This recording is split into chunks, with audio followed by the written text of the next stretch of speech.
me to hell. Well, I've been down that well, and God is a big boy, he can't speak for himself.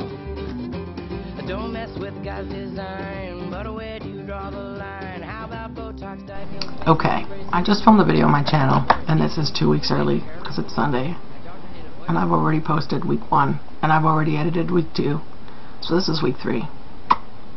Kai at ItsAMansWorldFTM1. Topic 3. Family and friends coming out. Talk about how your family and friends reacted, their feelings. Do you feel able to be a mature male role model for your young males or females in the family, cousins, nephews, and so on? Do members of your family, your friends, see you in that way? Discuss! Alright.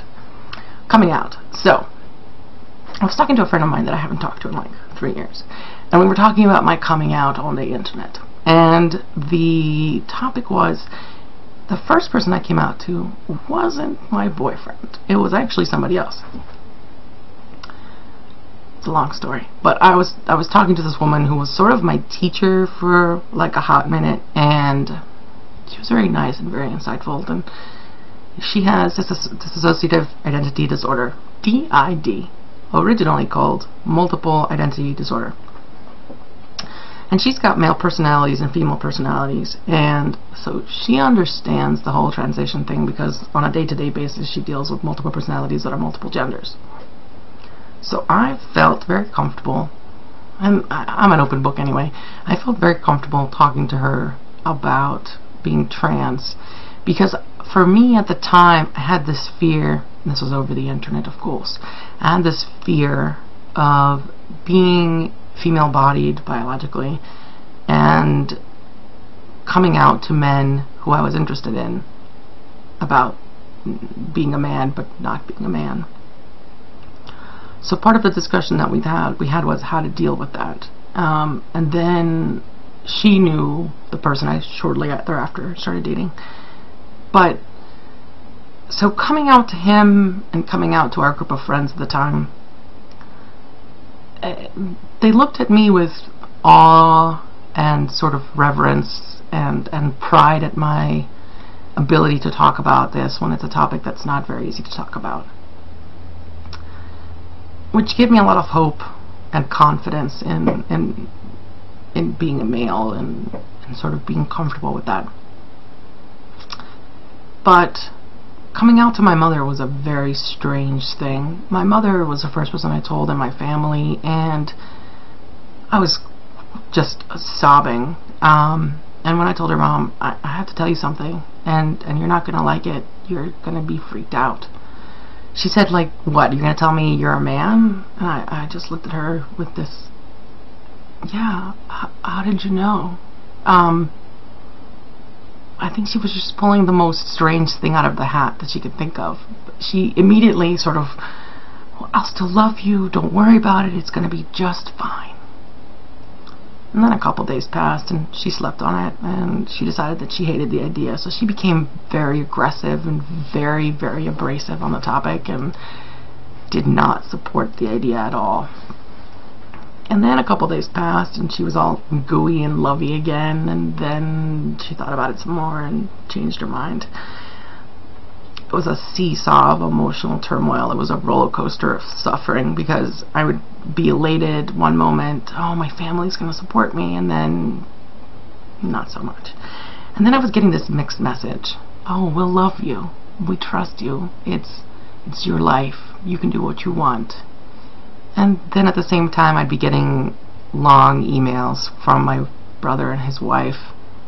Well, if you transition, we'll still love you.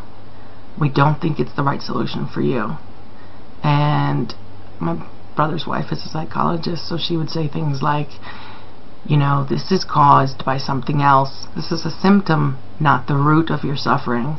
You really need to talk to a psychologist, psychiatrist, whatever.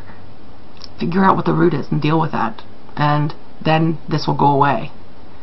And oh, by the way, if you transition, we will never let our kids see you, meet you, talk to you, or talk to them about you until they're 18 years old and can choose to see you or not see you of their own volition. After, of course, we've brainwashed them with Catholicism so that they won't want you. And then we had these talks every few weeks. I'd bring it up, and my whole family, I live at home currently, and we'd have family dinners a few times a week, and it just became, there would just be a lot of tears, and there would just be a lot of negativity, and they just didn't understand. My brother would come into my room and try to talk to me about it and ask me questions, and he seemed genuinely curious, like he just wanted to know more so that he could understand and love me, which was heartwarming, but it was a lie. He and I went on a road trip to nowhere. We just drove and drove and drove, so we couldn't escape each other, and he had prepared a monologue. It wasn't questions. He just wanted to talk, to convince me that I was wrong, that I felt like a failed female because I had the wrong idea about what femininity means, and so I had to change that idea so that I could fit into the role of femininity, whatever. And when he was done, I had my say. So I had my own little monologue, which he recorded because he's seeing a therapist and he has a religious director and whatever. So he wanted to record me so he could get their advice on how to convince me out of being transgender. It didn't quite work the way he expected, because everything he said I explained away, and I said that's not true, that's not how it works, that's not what I'm saying, whatever. So I have that the script of that dialogue somewhere on Google Docs or something. So if anyone's interested, ask me and I will tell you what I said. I will gladly email it to you so you can read it. And I think I made some very good points. Then for about a day, I told them my name was Kai, that I was going to change it legally to that. I actually struggled with my name a bit because of that, but we'll talk about that in the name topic. They called me Kai for a day, and then the next day they started calling me by my female nickname, and I said, but you were going to call me Kai. What happened? And they said, oh, well, we realized that that's your male name, and since we don't support your transition, we couldn't call you that. So they stopped.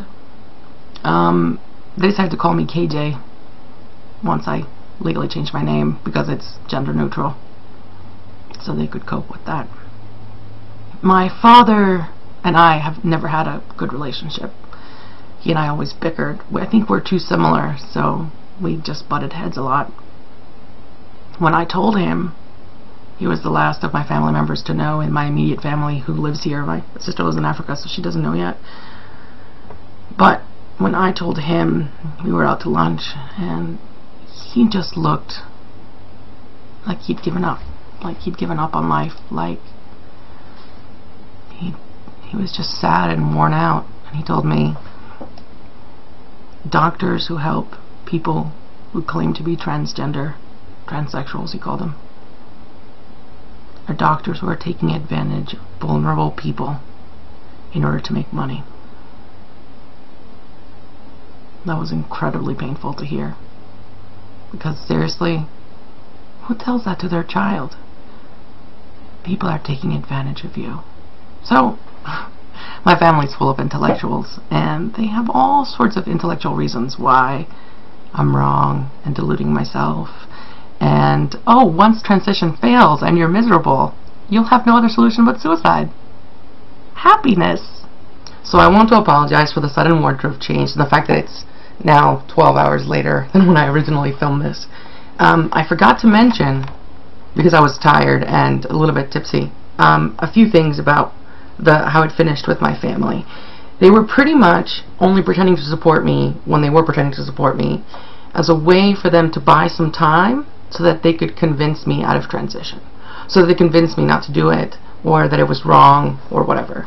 They pretty much told me to my face that transition is worse as a sin than abortion, because an abortion, you know, happens once and you can then repent, hopefully. But if you will transition, you're pretty much committing yourself to a lifetime that goes against God and the Bible and their values.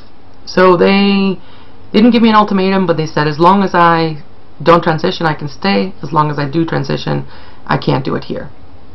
But at the same time, even while they've given me the ultimatum and the threat of kicking me out, they're trying to keep their hooks in me, so they're trying to convince me to find a place to live locally, which is why I want to move far away, far enough away that they don't have access to me on a regular basis or with any ease. This is how they are like all the time. They have been incredibly negative. My mother has been, when I told my mother I was a lesbian 10 years ago or however long it's been, she made it a routine to spend every moment that we were together in a way that I could not escape. Car rides. Insulting homosexuality, insulting gay marriage, insulting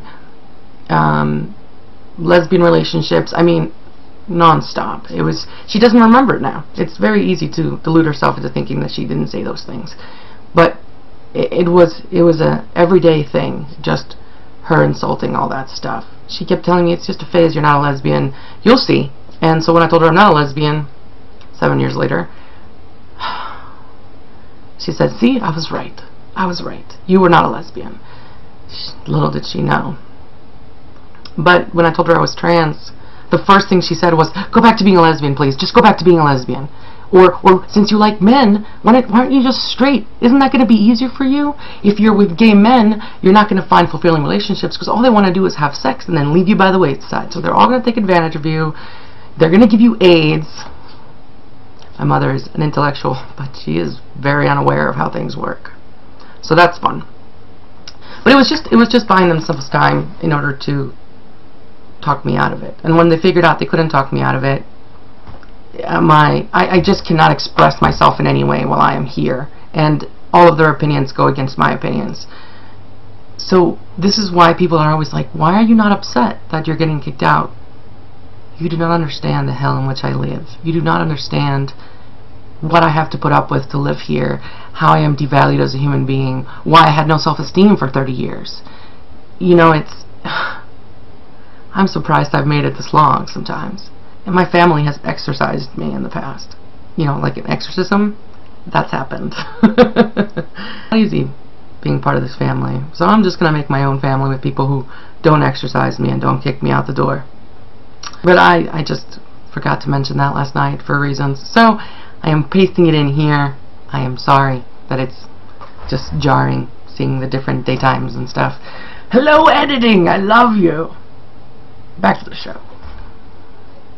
On the other hand, every person that I've told that I'm friends with, every person that I've told that I've been co-workers with, is cool with it. They understand. They can see it. They call me Kai. They use male pronouns. Totally accepting. Or if they don't quite stand on the same foot as me as far as transition, like maybe it's religiously wrong for them or culturally it doesn't make sense, that's okay. They still call me Kai. They still use male pronouns. They don't judge me. Fine, that's your choice. You're an adult. You can do it. I'll respect your decision. And that's okay. I prefer that. I prefer them not agreeing, but still at least being kind to my face. At least attempting to accept who I am and my decisions. It's become more and more unbearable to be here. The more family dinners we have, and the more they beat around the bush and ignore the elephant in the room, the less I want to be here, because I just know that everything that comes out of their mouths is something I don't care about, that is just ignoring the fact that I'm transgender and sitting next to them on the table. But I mean, what am I supposed to do? That's their opinion. I can't disvalue that, because it's serious to them. It follows with all their morals and all their religious opinions, and I can respect that. I don't have to agree, but I can respect that that's where they're coming from. So I'm sort of between a rock and a hard place in that I can't hate them for it, but I can be upset that they're so unwilling to support me. It feels very backhanded for them to say, we love you. we care about you. This is why we don't want you to do it. And we support you because it's your own decision. You mean you can do it, but helping you is a sin. So please move. It's a very strange place to be in, where they claim to be the only people who love me and the only people who care, and they're the only people who are destroying my self-image. So, I mean, some people have taken it very well. Some people don't agree with me, but still support my decision. And then some people really, really hate it. Really, really resent me doing this. Because my brother's visiting with his wife and child, I get to see her almost every day while they're here. She looks at me like I have horns growing out of, you know, out of my mouth or my nose or something. I mean, like, she looks at me like I'm the boogeyman. She looks at me and starts to cry. I mean, she's a baby. She's just like a year old. She knows something is different. And she looks at me and she sees something that they don't see. And it confuses her or scares her. I don't know. Sorry again. I'm back. While I was editing this, actually, my brother was like, "What are you doing? It looks like video editing." And I said, "Well, it is video editing." So he's like, "What, are you posting a video blog?" And I said, "Yes, in fact, I am." And the topic of, you know, hey, you know, you're visiting and I may not be here much longer, so I'm treating this as a goodbye. And he goes, "You know, that's a really long-term solution, and it's not like you to burn bridges. So think about now, deal with the now, and let's leave the future to the future, because we don't know what's going to happen and things may change." Which is really frustrating, because it gives me hope, which I may not have any reason to believe in. So I've just been told, well, maybe you'll get to see the kids. We don't know. Oh, good. Excellent. Thanks for just throwing another wrench in my party. That doesn't even make sense. Okay, back to the show. I can't read baby minds. I can't read anyone's minds, so I don't know what she's thinking, but it's just so strange that she looks at me differently than she looks at other people. And it always hurt my feelings, and she's a baby. I mean, she doesn't know, but it's almost like she's also discarding me or thinking that I'm weird for doing this. Anyway, bearing my soul once again, and a lot more serious than the last few videos, which have been really crazy. Anyway, thanks for listening. Catch you week 4. Peace out, guys.